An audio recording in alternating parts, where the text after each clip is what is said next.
Maithili TikTok music के मनमोहक गीत जरूर सुने और अच्छा लगे तो चैनल को सब्सक्राइब करें।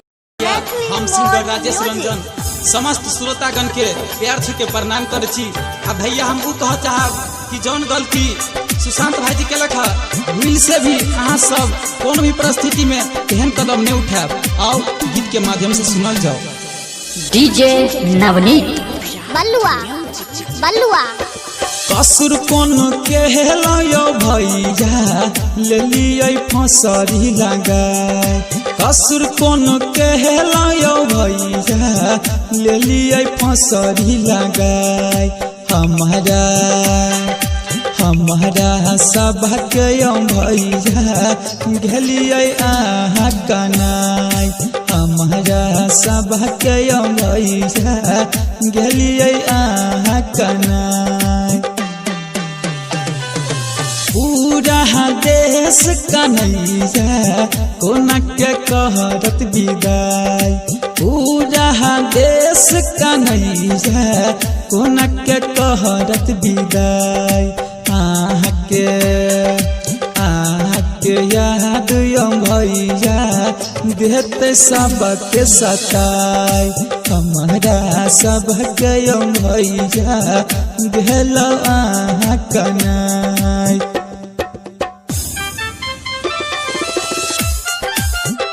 presented by Matthew Sport Music प्रस्तुति DJ Navneet DJ Navneet DJ Navneet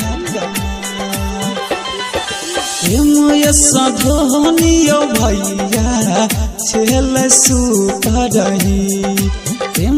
सधोनियो भैया छेल सुपरही।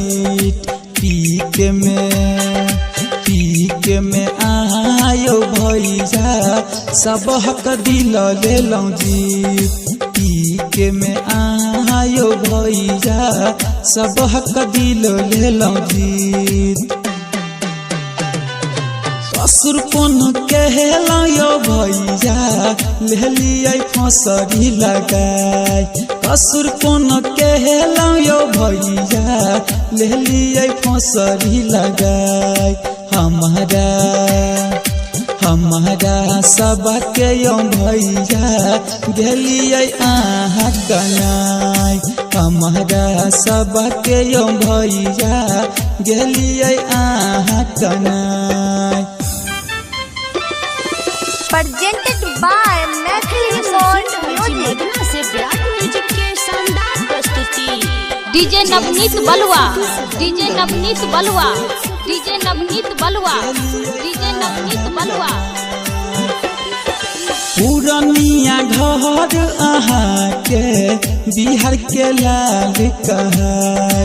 पुरनिया घर अहाँ के मिथिला के लाल कहै। आही जे लह गेलौं फसरी छोटा को ले लगाई। आही जे लह गेलौं फसरी छोटा को ले लगाई। कसुर कौन कहलायो भैया ले लिये फसरी लगाई। कसुर कौन कहलायो भैया ले लिये फसरी लगाई।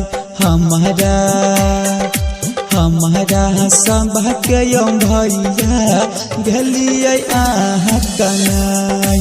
हमारा सबके भैया गेलिए आहा कनाई।